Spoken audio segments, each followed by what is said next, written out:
Aïe, je suis à découvert ce mois-ci, je vais encore devoir payer des frais bancaires. Oui, mais la bonne nouvelle, c'est que désormais, certains frais sont plafonnés. Ah bon? Ah bah tout va bien alors. Relax.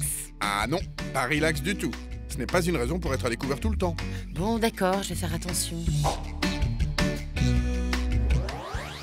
Depuis le 1er janvier 2014, certains frais pour incident de paiement ont été réglementés. Résultat, il existe des plafonds pour quelques opérations.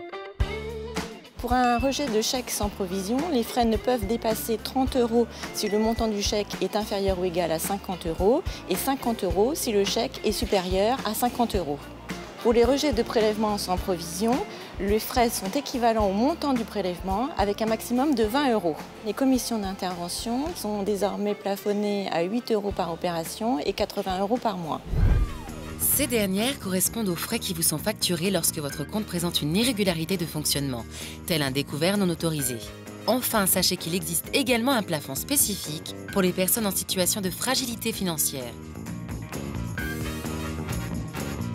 Les commissions d'intervention sont plafonnées à 4 € par opération et 20 € par mois.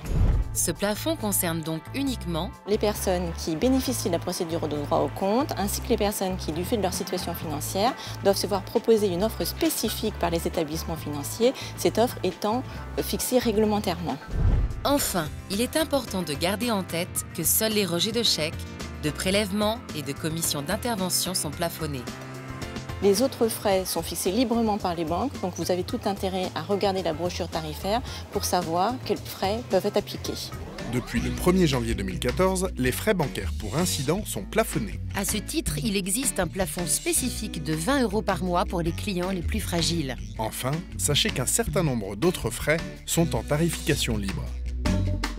Les frais bancaires plafonnés, c'est bien. Mais le mieux, c'est encore de ne pas en avoir.